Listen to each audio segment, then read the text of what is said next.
마가복음 14장 1절부터 14절까지 말씀을 같이 나누겠습니다.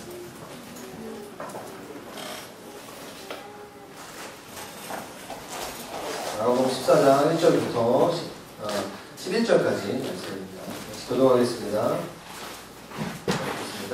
이틀이 지나면 유월절과 무교절이라 대제사장들과 서기관들이 예수를 흉계로 잡아 죽일 방도를 구하며 예수께서 베다니 나병 환자 시몬의 집에서 식사하실 때에 한 여자가 매우 값진 향유 곧 순전한 나드 한 옥합을 가지고 와서 그 옥합을 깨뜨려 예수의 머리에 부으니 어떤 사람들이 화를 내어 서로 말하되 어찌하여 이 향유를 포기하는가. 이 향유를 300데나리온 이상에 팔아 가난한 자들에게 줄 수 있었겠도다 하며 그 여자를 책망하는지라. 예수께서 이르시되 가난하다 너희가 어찌하여 저를 괴롭게 하느냐. 저가 내게 좋은 일을 하려느니라. 가난한 자들은 항상 너희와 함께 있으니 아무 때라도 원하는 대로 도울 수 있거니와 나는 너희와 항상 함께 있지 아니하리라. 성령님을 따하여 내 몸에 향유를 부어 내 장례를 미리 준비하였느니라. 내가 진실로 너희에게 이르노니 온 천하에 어디서든지 복음이 전파되는 곳에는 이 여자가 행한 일도 말하여 그를 기억하리라 하시니라. 그 중에 하나인 다른 유다가 예수를 넘겨주려고 대제사장들에게 가니 그들이 듣고 기뻐하여 돈을 주기로 약속하니 유다가 예수를 어떻게 넘겨줄까 하고 그 죄를 줬더라. 지난주 부활절 주일 이후에 부활 에피소드 해서 부활에 대한 이야기 한 2가지 정도만 오늘 마가복음 16장까지 마치면서 오늘 14장 중간에 말씀을 나누지 못했던 말씀과 또 사도행전 1장에 대한 말씀을 나누기를 원합니다. 여러분 지난주 부활 주일을 보내시고 한 주간 동안 부활의 기쁨과 감격 가운데 사셨습니까? 할렐루야?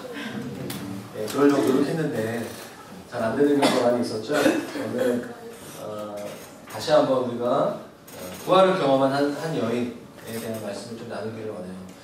지난주에 나온 막달라 마리아와 오늘 나온 나사로의 동생 마리아.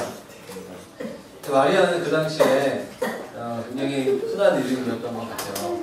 그래서 오늘 나오는 마리아와 지난주에 말씀을 나눴던 막달라 마리아는 좀 다른 인물입니다. 그래서 그 여인에 대한 한 여인의 그가 하나님께 드려졌던 내 헌신, 향유 옥합을 드렸던 그 마리아를 좀 나누면서 우리가 어떻게 부활의 기쁨과 영광을 경험한 자로 삶을 살아갈 수 있을까에 대한 말씀을 좀 오늘 나누고 싶습니다. 3절 말씀을 좀 중심으로 보기 원합니다.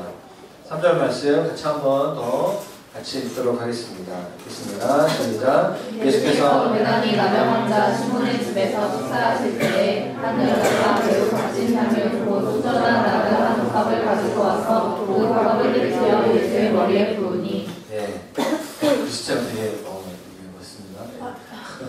한 여자가 나와요. 마리아죠. 그의 집은 어디죠? 건물 보면 베다니입니다. 베다니는 예루살렘과 굉장히 가까운 도시였어요. 걸어서 1시간 안 되는 그런 거리. 누가 나오죠? 자세하게 피트를 해주셨네요.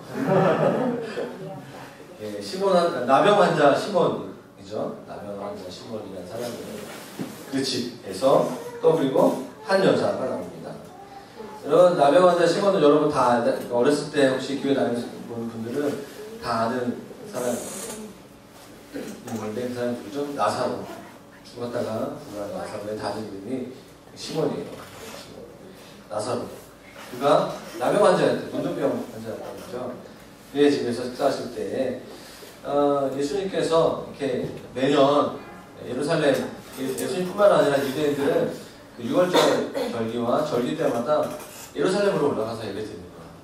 그래서 그 길목에 베다니 그 나사로와 마르다, 이 마리아의 언니인 마르다와 마리아 이 3남매의 집에 거하셨습니다. 그래서 계속적인 어떤 관계를 맺고 있었던 그런 사람이었죠. 오늘 그 3절 말씀을 보면 마리아라는 사람이 예수님께 향유 옥합을 깨뜨려서 예수님의 발에 붓는 장면, 자기의 머리털로 그것을 닦아드리고 또 제자들 중에 가룟 유다라는 한 사람이 그를 비난하는 그런 장면이 나옵니다. 말씀을 보면 그 비싼 향유를 팔아서 가난한 사람들에게 주면 참 좋았을 텐데 라고 하면서 300데나리온에 해당되는 향유 옥합이었다랍니다. 제가 설교 중에 몇 번 얘기했던 것 같은데 데나리온은 그 당시 노동자 하루의 품값이죠. 그래서 300데나리온은 300일 동안 그냥 값이에요. 거의 웬만한 노동자의 1년치 월급에 해당되는 몇 천만 원 가량 되는 그런 아주 귀한 그런 향수였어요. 여러분 이렇게 향유 옥합이라고 하는데요. 그 향유는 향수를 말하고 있죠. 옥합은 그것을 담는 옥으로 만든 그릇이에요. 그래서 그 옥합과 향수가 이렇게 하나가 되어서 분리하지 않고 한 세트처럼 되어 있는 향유 옥합이었습니다. 보면 순전한 나드라고 얘기하죠. 순전한 나드. 순전한 나드 출판사도 있거든요. 순전한 나드 있는데 나드는 인도에서 이렇게 나는 식물 같은 건데요. 그 뿌리에서 나오는 굉장히 귀한 그런 향료 재료였습니다. 굉장히 최고급 그런 이렇게 향수였던 거죠. 성경에 보면 그 아가서, 송 아가서에 보면 그 술람미 여인이 나와요. 술람미 여인, 가장 아름다운 여인이었던 그 여인이 썼던 향수가 뭐냐면 나드예요. 여러분 가장 자매님도 되게 많으신데 여러분에게 생일날이나 어떤 그런 결혼기념일날 향수 갖고 싶죠? 네. 네, 할렐루야. 어떤 향수 갖고 싶습니까? 네. 그 당시에 샤넬 넘버 이렇게 있는데 그 당시에는 나드로 만든 향이 최고의 향수 중의 향수가 오늘 본문에 나와 있는 마리아가 드렸던 그런 향유 옥합이었던 것입니다. 그 향수가 보통 시중가로 말하면 1000만 원 이상 되는 굉장히 고가품의 정말 귀한 향수였던 것이죠. 그래서 그것을 가지고 있는 어쩌면 마리아에게 있어서 이렇게 가장 귀한 어떤 자기의 재산 보물 1호가 아니었을까 생각을 하게 됩니다. 오늘 본문의 핵심은 그 마리아가 예수님께 그걸 드린 거예요. 다른 사람들은 비난했어요. 그런데 그가 왜 귀한 향수를 그냥 이렇게 예수님 발 앞에 그냥 좀 이렇게 향수를 뿌려도 되는데 그걸 완전히 깨트려가지고 자기의 머리카락으로 오늘날로 말하면 뭐죠? 완전 오바 거죠. 오바 중에 오바예요. 완전히. 그러니까 사람들이 가룟 유다뿐만 아니라 그 주위에 있는 사람들이 너만 예수님 사랑하냐. 그거를 가지고 그냥 향수 좀만 뿌리고 그걸 팔아가지고 1000만 원 이상 구제 헌금을 했고 성교 헌금을 했으면 더 귀하게 사용될 건데 굳이 그렇게까지 해가지고 난리를 치냐 뭐 이렇게 비난하는 장면인 것이죠. 상황 이해되시죠? 네. 왜 그가 그렇게 어떻게 영적 사치, 과도한 헌금 뭐 이런 걸 했을까? 뭐 이렇게 우리가 생각할 수 있는 것인데요. 그와 마리아와 예수님과의 그 관계, 그가 왜 그렇게 드렸는가? 그의 숨은 마음과 그 의도를 예수님은 이렇게 허비되었다. 이런 표현, 허비된 것이 아니라 그가 가는 복음이 전해지는 모든 곳마다 이 여인이 했던 이 일이 기억될 것이다라고 하면서 엄청난 칭찬을 하세요. 그 이유에 대한 그 배경에 대한 부분을 좀 볼 필요가 있습니다. 그래서 오늘 두 가지 6개월 전의 사건, 오늘 이 사건은 예수님께서 십자가에 달려 죽으시기 이틀 전의 사건인데요. 그 이전에 6개월 전과 또 3개월 전에 그 사건을 좀 보면 우리가 이해할 수 있지 않을까라는 생각이 듭니다. 먼저는 누가복음 10장 38절에서 42절까지의 말씀을 좀 보시면 이 본문은 그 오늘 본문에 나와 있는 마리아와 예수님께서 6개월 전에 만났던 그런 사건이에요. 예수님께서 십자가를 지시기 위해서 고향을 떠나시고 예루살렘을 향하시고 6개월 전에 그를 다시 그를 베다니 지역에서 만나죠. 여러분 이 말씀을 보면 우리가 다 이렇게 아는 말씀 뭐죠? 몇 절이죠 이게? 40절 말씀 우리 한번 읽어보겠습니다. 시작. 마르다는 주의하는 일이 많아 마음이 분주한지라 예수께 나아가 이르되 주여 내 동생이 나 혼자 일하게 두는 것을 생각하지 마르다는 아니하시니까. 그의 언니였어요. 준비하는 일. 예수님이 가기 집에 오니까 분주하죠. 이렇게 어른들 같은 경우에 그 목사님과 대신방 온다고 되게 분주하거든요. 뭐 충계 대신 저희 어머니는 어저께 목사님 대신방 간다고 엄청 준비하고 그러셨던 것 같은데 예수님이 자기 집에 오니까 준비하고 다른 손님들이 와도 이렇게 마음 바쁘잖아요. 근데 마리아를 보시죠. 언니가 동생을 보면서 예수님께 주여 내 동생 마리아를 얘기해요. 나 혼자 일하게 두는 것을 생각하지 않으십니까? 그를 영화사 나를 도와줘. 이게 뭐죠? 내 말 안 듣는 거예요. 나 혼자 지금 분주하게 일하고 있는 거죠. 그러니까 예수님한테 나 혼자 일하지 말고 일하는 게 아니라 내 동생도 가서 좀 이렇게 접대도 하고 커피도 타오고 좀 이렇게 사회로 봤을 때 내가 언니인데 지금 뭐 이 분위기가 아니지 않습니까, 주님? 다시 말하면 내가 더 열심히 섬기고 있지 않습니까? 약간 마르다가 그렇게 얘기했던 것 같아요. 근데 주님 어떻게 얘기하시죠? 같이 한번 읽도록 하겠습니다. 시작. 몇 가지만 하는지 혹은 한 가지만이라 아니라 마리아는 이 좋은 편을 택하였으니 빼앗기지. 이게 뭐죠? 몇 가지만 이렇게 단순히 이게 뭐냐면 이 좋은 편은 한 가지죠. 그것은 뭐냐면 주의 발치 앞에 앉아서 예수님 앞에 앉아서 주의 말씀을 들었어요. 마리아는 한 가지 선택한 거예요. 주님의 말씀을 들었던 거죠. 마르다는 준비하는 일이 많아서 마음이 분주했던 거예요. 예수님은 첫 만남부터 6개월 전에 그 만남부터 마리아를 칭찬하셨습니다. 너는 한 가지만 원띵의 사람이다. 내 말 앞에 엎드려서 나의 말씀을 들었던 그런 사람이다. 그러니까 마리아는 처음부터 성경에 나와 있는 첫 예수님과의 만남부터 약간 좀 뭔가 그런 어떤 영적인 어떤 그 말씀을 사모하는 그런 사람이었던 것 같아요. 그래서 이렇게 그 모습을 좀 우리가 볼 수 있고 또 하나의 힌트를 보면 요한복음 11장 말씀입니다.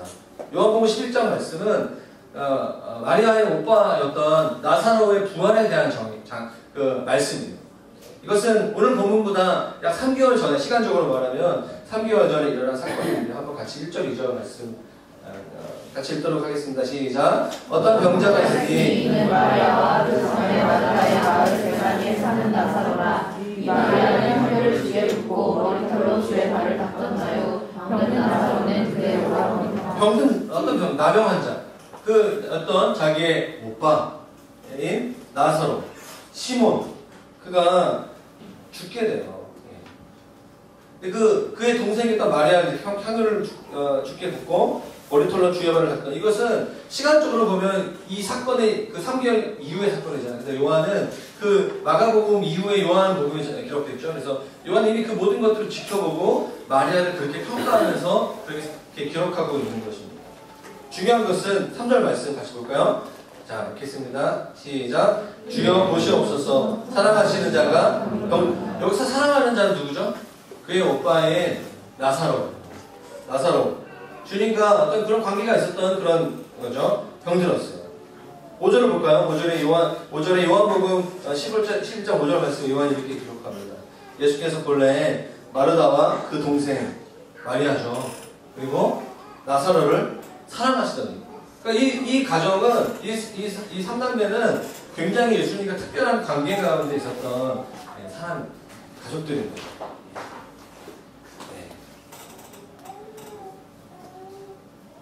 그런 사랑 관계를 누리는 그런 관계였던 것이죠. 그런데 오늘 요한복음 11장 말씀에 예수님은 마리아가 예수님께 빨리 오셔서 우리 오빠를 좀 고쳐주십시오, 살려주십시오 라고 부탁을 하죠. 그런데 예수님께서 사랑하시는데 당장 그 마리아의 그 집에 달려가지 않습니다. 그 이유에 대해서 성경은 자세하게 기록하고 있는데요. 4절 말씀입니다. 같이 한번 읽겠습니다. 시작. 이 병은 죽을 병이 아니라 하나님의 영광을 위하며 이것은 죽는 병이 아닙니다. 이것은 하나님의 영광이 나타나는 하나님의 아들 예수 그리스도로 말미암아 영광을 받게 하는 부활의 영광을 받게 하는 그런 병이라는 거예요. 단순히 그것은 병이 아니라 그 병은 매개체이고 그 병을 통하여서 부활의 영광이 드러나는 그런 통로라는 거예요. 그렇기 때문에 지금 당장 너희 집에 가지 않아도 된다라고 주님이 말씀하셨고 생각했던 것이죠. 늦게 베다니로 온 이미 온 나사로의 집은 초상집이 되어 있었어요.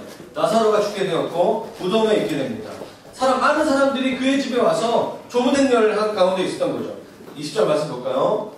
마르다가 예수님께서 늦게 자기 오빠가 죽은 다음에 온 것을 보고 이렇게 얘기하죠. 같이 읽겠습니다. 시작. 마르다는 예수께서 오신다는 말을 듣고 무덤 나가 맞이하되 마리아는 집에 갔다. 마르다는 멀리서 예수님께서 오신다는 그 말을 듣고 나가서 이렇게 예수님 맞이하죠.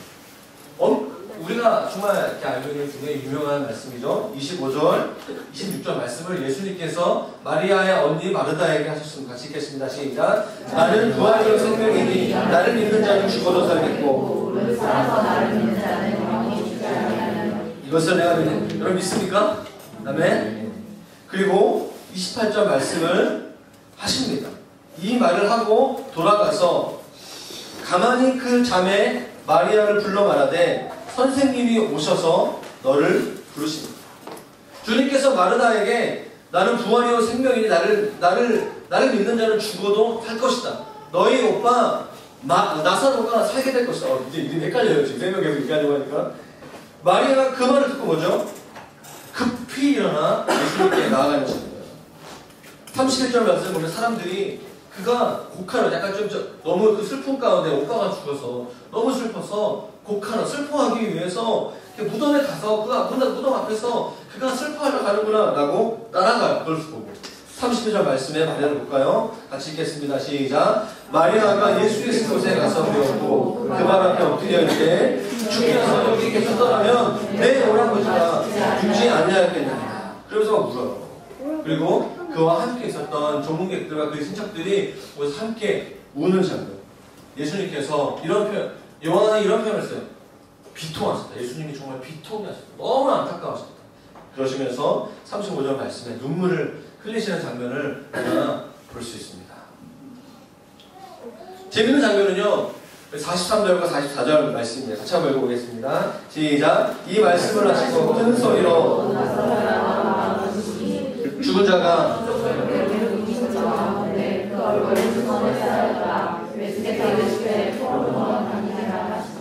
여러분 그 무덤 앞에서 예수님께서 나와라 나사로. 여기서 만약에 이 장면이 끝났으면 정말 이렇게 되게 당황스러운 사건이죠. 주님이 야 나와라 나사로라 했는데 안 나와.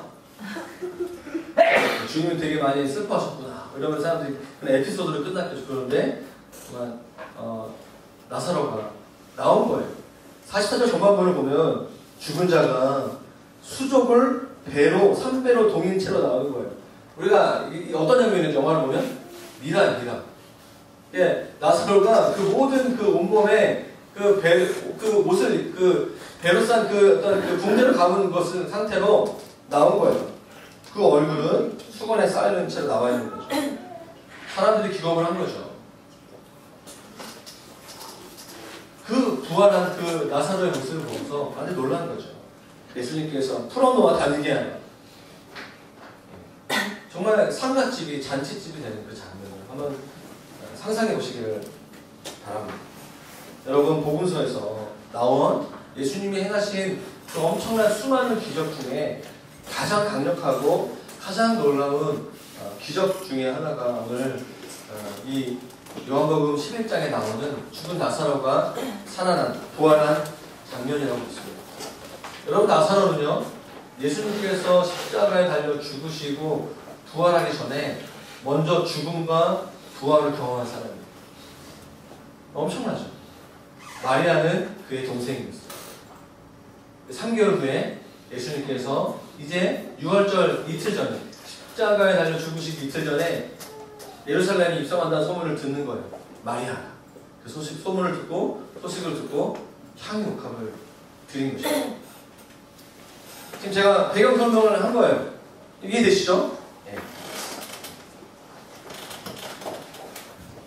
자신의 오빠가 죽다 살아난 마리아.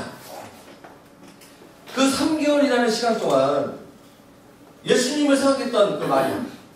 예수님은요, 그 요한복음 11장 말씀 가운데 나사로가 죽고 부활한 다음에 그게 너무 큰 소문이 되고 그래서 대제사장들과 많은 사람들이 예수님을 죽이기 위해서 모의를 합니다. 예수님이 아직 내가 때가 아닌 것 같다. 그래서 어느 에브라임이라는 지역에 숨어서 조용히 계시죠. 그게 3개월 만에 나타나신 거예요. 여러분 마리아가 3개월 동안 무슨 생각을 했을까요? 향유옥합을 드리기 전에 그가 어떤 생각과 어떤 마음으로 하루하루의 삶을 살아갔을까요? 부활절을 보내고서 그가 3개월 동안 무슨 생각? 그의 가족 나사로, 그의 언니인 마르다, 마리아가 어떤 생각을 가지고 살았을까? 한번 생각해 보십시오. 죽은 자를 살리신 이분이 정말 어떤 분인가? 이 사람이 정말 사람인데 사람이 아닌 건 아닌가? 정말 하나님이신가? 진짜 하나님 맞는가? 여러 가지 깊이 고민하고 생각하면서 다시 예수님을 만나게 되면 내가 어떻게 그분께 우리 가정의 오빠와 언니와 내가 함께한 마음을 가지고 예수님께 감사의 마음을 어떤 예배를 드릴 것인가에 대한 아마 그런 생각을 했을 거예요. 저는 오늘 이 마가복음 14장 1절부터 11절까지 나와 있는 이 마리아의 이 행위는 준비된 거다. 그런 생각이 들었어요.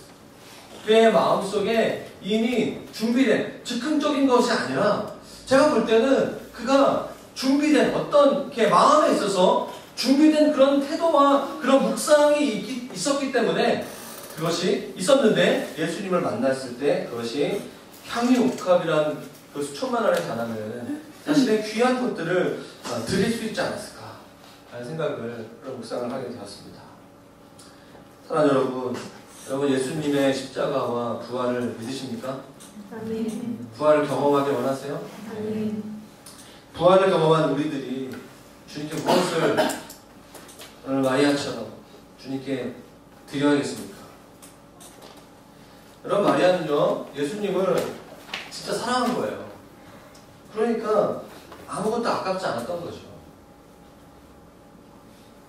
여러분 예수님께서 이 온 천하의 복음이 전해지는 곳에 이 여인이 한 일이 막 드러날 것이다 했을 때 그가 했던 300데나리온에 해당되는 수천만 원에 되는 그 돈, 그 값어치, 그 향수를 드렸기 때문에 예수님께서 그걸 기억할 것이다. 그래서 나를 예배하려면 그 정도의 재정과 그 정도의 향수를 정도는 해야지.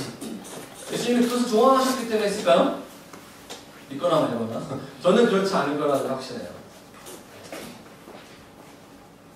마가복음 12장 41절에서 44절의 말씀을 좀 보기를 원합니다. 같이 한번 한 두렵던 과부의 여인, 과부라는 한 사람의 그 이야기인데요. 같이 한번 읽도록 하겠습니다. 시작. 예수께서 연고배를 위하여 하사 우리의 영국에 두는 것을 보실세 여러 사람이 많이 있는데 하나하나 과부는 와서 그를 이끌고 하나 그들을 불렀는지라. 예수께서 저들을 불러다가 이르시되 내가 진실로 너희에게 이르노니 이 가난한 과부는 영국에 오는 모든 사람보다 많이 얻었도다. 저희는 다 그 풍족한 중에서 얻으니와 이 과부는 그 두 사람 중에서 자기 모든 소유로 그 사람이 전부를 얻으리라 하셨더라. 아멘. 네. 아멘. 주님은 이런 분이죠. 주님은 이런 분이십니다. 사무엘상 16장 7절 말씀 같이 한번 보겠습니다. 시작. 여호와께서 사무엘에게 이르시되 그 용모와 신장을 보지 말라. 내가 이들을 거르노라. 나의 보는 것은 사람과 같지 아니하니 사람은 영화를 보거니와 나 여호와는 중심을 보니라. 네. 어떤 분들에게 굉장히 경영하네요. 어떤 분들에게는 되게 부담스러워요. 중심을 본다는 것이 사실은 굉장히 격려가 됩니다. 어떤 사람 가진 것이 없는 사람들한테, 내가 드릴 것이 별로 없는 사람들한테는 주님 내 마음이 정말 진실인데 주님이 정말 내 마음의 중심을 보신다는 저희는 큰 격려가 됩니다. 구원이라는 것이 어떤 노력과 어떤 선행과 어떤 헌금의 액수에 따른 거라면 가진 사람들은 좋을 거예요. 이 땅에 많은 것을 가지고 성공한 사람들은 이 말씀이 중심을 본다는 주님의 말씀이 별로 안 좋아요. 매력적이지 않아요. 차라리 그냥 뭐 얼마 헌금하라. 어떻게 너가 노력해라. 어떻게 뭐 이렇게 율법적으로 어떤 것도 지켜라. 또 주님이 말씀하시는 거죠. 부자가 천국에 들어가는 게 더 어렵다는 거예요. 사랑 여러분, 예수님은 오늘 마리아의 중심을 보셨어요. 어떤 중심? 자신의 오빠가 죽었다가 부활되어지는 그 사건을 통하여서 예수님을 다시 만나면 예수님께 나의 전부를 드리고자 하는 그 마음의 중심. 로마서 11장 35절 36절 말씀 같이 읽도록 하겠습니다. 시작.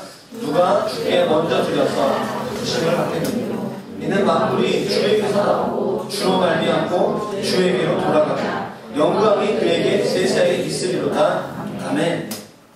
누가 먼저 주께 드릴 수 있는, 주님은 우리가 드려지는 헌금에 더 먼저 관심 있는 것이 아니라는 얘기예요.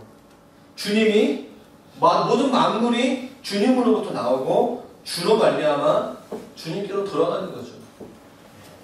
주님은 우리가 드려지는 어떤 행위와 어떠한 재정보다 더 중요한 것을, 물론 그것도 보시겠지만 그 이면에 깔려있는 우리의 마음의 중심을 더 보신다는 거예요. 그래서 저는 오늘 마가복음 14장 말씀, 그 유명한 그 가수 말씀 있잖아요. 내게 이른 향유가 주께 가져와. 이거는 딱 하면 떠오르는 게 먼저 헌금송. 이거 하면 헌금송이에요. 이거는 이렇게 전통적 교회나 우리 캠퍼스 선교단체나 이거 하면 그냥 경건해지면서 내가 뭘 드릴까 이러면서 이제 그게 우리의 어떤 저도 말씀드리면 이 사람 떠오르면 헌금해야지. 헌금 설교해야 되는 것인가? 근데 제 마음속에 그것이 아니라는 생각이 들었어요. 부활절을 경험한 다음 주 저희가 한 주간 동안 가운데 저와 여러분들이 부활을 믿고 부활하신 주님과 동행하는 삶을 살아가는 우리가 주님께 무엇을 드릴 수 있어요? 그 마음, 주님께 드리고자 하는 그 마음. 주님이 그 마음을 보시지 않을까 생각이 들었습니다. 아까 한숙자매가 했던 우영 형제의 그 이야기도 좀 되게 마음이 감동이 됐고요. 그리고 한숙자매의 그 이야기 중에서 너무 이렇게 공감이 됐어요. 그거 다 작가 출신이라서 그런지 이렇게 말을 너무 잘 이렇게 그 표현을 잘 하신 것 같아요. 네, 오늘 마리아의 이 말씀을 보면 주님께서 이 마리아를 이렇게 누가복음 7장 말씀으로 이렇게 얘기하십니다. 마리아를 향하여서 같이 한번 읽어볼까요? 시작. 이러므로 내게 말하노니 저희의 많은 죄가 사하였다. 이는 저의 사랑함이 많음이라. 사함을 받은 일이 적은 자는 적게 살아라. 마리아에게 하신 말씀이거든요. 뭐죠? 사함이 받은 일이 적은 자는 적게 살아가는 거예요. 주님을 많이 사랑하는 사람, 주님을 더 사랑하는 사람. 이 말씀, 오늘 마리아를 볼 때 내가 죄인이고 내가 부족한데 주님이 너 괜찮다, 내가 너를 사랑한다, 내가 너를 용서한다. 그 음성을 더 많이 들은 사람일수록 더 주님께 향유 옥합을 드릴 수 있다라는 거죠. 할렐루야. 우리가 은혜라는 게 다른 게 아니라 그거예요. 내가 정말 죄인이고 내가 하나님이 아니면 내 삶 가운데 소망이 없고, 그리고 주님이 나를 용서하시는 그 경륜, 내가 깨어지고 내가 연약한 가운데 주님이 아니면 소망이 없다는 것을 깨닫고 그 은혜를 실제적으로 경험할 때에 오늘 마리아처럼 자신의 귀한 그 보물과 같은 것들을 주님께 드릴 수 있었던 것입니다. 사랑하기 때문에, 사랑했기 때문에 죄가 사해진 것이 아니라 죄를 사함받고 그것에 감사하고 그 은혜를 입었기 때문에 예수님을 더욱더 사랑할 수 있는 거예요. 때로는 우리의 연약함과 우리의 한계, 우리의 죄조차도, 우리의 실수조차도 하나님을 사랑하는 그 과정 가운데 통로가 되는 것 같아요. 할렐루야? 너무 우리의 연약함과 한계, 부족함을 바라보면서 정죄하지 마십시오. 그것이 주님의 사랑과 주님의 은혜와 주님의 회복과 주님의 부활을 경험하게 되는 주님의 어떠한 또 통로가 될 수 있다는 거죠. 오늘 본문에 또 다른 한 사람이 나와요. 이 사람 이야기만 하고 짧게 하고 말씀을 마치겠습니다. 4절 말씀인데요. 같이 한번 읽겠습니다. 시작. 어떤 사람들이 화를 내어 서로 말하되 요한복음 12장 4절 말씀을 병행본문을 보면 제자 중 하나로서 예수를 잡아줄 가룟유다가 말하대. 어떤 사람들은 그 중에 많은 사람들 얘기한 게 아니라 사실은 그 가룟유다를 말하고 있어요. 그가 이렇게 얘기하죠. 이 향유를 300데나리 이상에 팔아서 가난한 자들에게 줄 수 있었으면 얼마나 좋았을까. 그러면서 여자가 막 책망하죠. 네. 그 말은 다 맞는 말이에요. 그렇죠? 말은 다 맞는 말이에요. 그런데 요한복음에서는 6절 말씀에 그 가룟유다의 동기, 말은 맞는 말이지만 어떻게 보면 그의 동기를 이렇게 기록하고 있습니다. 그렇죠? 같이 읽겠습니다. 시작. 이렇게 말하면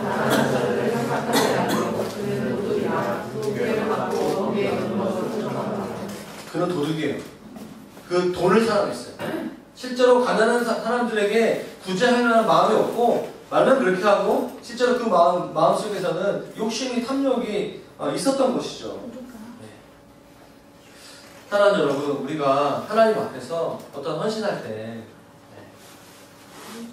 우리 주위에 많은 사람들이 우리를 이렇게 비웃고 조롱할 수 있습니다. 네가 하는 그 헌신, 네가 드려지는 그 예배, 네가 하나님 앞에 하는 선교, 여러 가지 것들이 그렇게까지 과도하게 해야 될 필요가 있겠냐라고 말할 때가 있어요. 마귀는 우리를 참수합니다. 사단은 우리를 참수해요. 비난해요. 네가 그렇게까지 하는 것이 도대체 무슨 의미가 있는 거야? 너가 그렇게까지 예배하고 그렇게까지 해낼 이유가 있겠냐라고 말을 하죠. 오늘 여러분 주위에 혹시 가룟유다 같은 사람들이 있어요? 네, 많은 사람들은요, 교회를 그렇게 비난해요. 그런데, 이렇게, 저는 불교를 비난하거나, 이렇게 여러 가지 그런, 이렇게, 다른 타 종교를, 이렇게 비인격적으로 무시할 생각이 별로 없어요. 그런데, 그러니까, 유독, 이렇게 한국 땅 가운데 최근에 여러 가지, 기독교가 욕을 먹을 만한 일들을 한 부분이 물론 있겠죠. 그런데 그 이상으로 욕을 먹는 게 있어요. 카톨릭이라든가 여러 다른 종교 같은 데는 이렇게 언론을 통제하는 부서들이 있어요. 그 전체를 통일하게 해서 그것들을 이렇게 어떤 기사를 낼 때 어떤 여러 가지 것들을 이렇게 그런 일들이 있다고 저는 들었어요. 저는 제가 목회자로서 목사님들과 한국 교회를 이렇게 무조건적으로 보호하려는 것이 아니라 우리가 이 땅을 살아가면서 욕먹는 거예요. 그래서 비난하는 거죠. 잘하는 것이 훨씬 많고 거의 80% 이상의 어떤 그런 이렇게 한국에 있는 모든 구제와 이런 이렇게 원하는 것들이 기독교 어떤 개신교를 통해서 하는 부분이 있는데 욕을 먹는 거예요. 그 이유가 사실은 있는 것입니다. 오늘 말씀을 좀 정리하면서 오늘 마리아를 통하여서 좀 보기를 원하는 몇 가지 어떤 인사이트들이 있습니다. 누가복음 말씀을 보면 그는 주의 발치 앞에 앉아서 주의 말씀을 듣는 것을 좋아하는 여인이었습니다. 그는 어떤 사역과 어떤 일보다는 주님과의 인격적인 개인적인 관계를 맺는 것을 사모하는 그런 여인이었던 것이죠. 친밀함의 열쇠를 가지고 있었던 것입니다. 그리고 가족 중에 자신의 친오빠가 부활을 경험한 그런 체험이 있었던 것이에요. 사랑하는 여러분, 예수 그리스도를 만나는 그런 체험이 있기를 축원합니다. 네. 여러분, 우리가 신앙생활을 할 때 주님의 음성을 듣고 주님을 만나는 그런 경험들이 많이 있어야 돼요. 마리아는 체험적 신앙이 있었어요.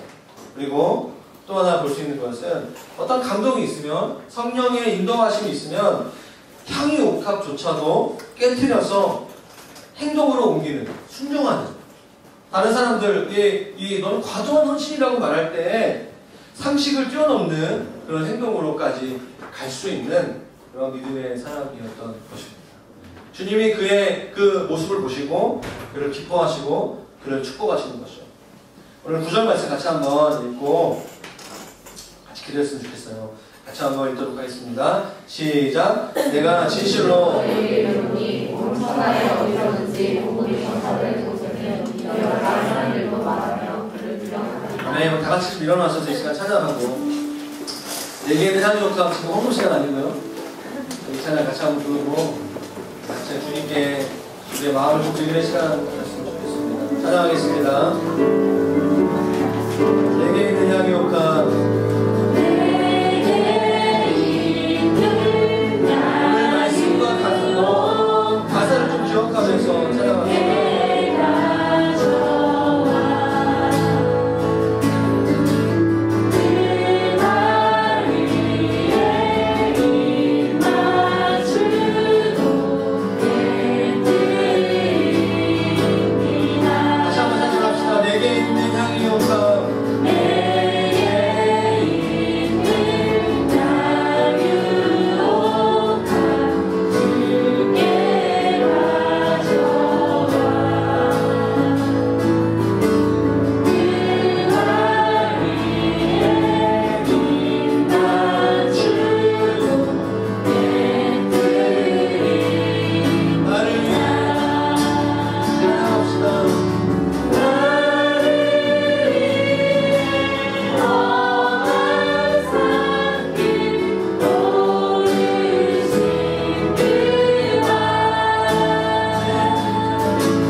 오빠가 부활을 경험하고 내 삶을 드렸던 것처럼 자신의 향유옥합을 깨뜨리고 주님께 드렸던 것처럼 주님 우리의 삶 가운데 부활하신 예수님 나와 함께 하시는 예수님 만나기를 원하고 내가 만난 예수님이 부활하신 예수님이라고 나의 가진 어떤 전부라도 내 마음조차도 주님께 드려지는 그런 삶 살기를 원합니다. 한 주간 동안의 삶 가운데 그런 하나님의 은혜와 하나님 아버지의 그 사랑하심이 나의 삶 가운데 이 교회 가운데 우리 목장 가운데 충만하게 넘칠 수 있도록 하나님 역사하여 주시고 도와주시옵소서. 우리 같이 시간 통성으로 함께 기도하며 나아갔으면 좋겠습니다. 기도하겠습니다. 예수님 시간에 우리가 여러분의 기도하며 나아가기를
성령님의 도우시는 그 은총이 특별히 이번 한 주간 동안의 부활의 능력을 경험하며 자신의 향유옥합을 드리며 사랑했던 마리아처럼 살아가기로 결정하는 모든 성도들 머리 위에 영원토록 함께 있기를 축원하옵나이다. 아멘.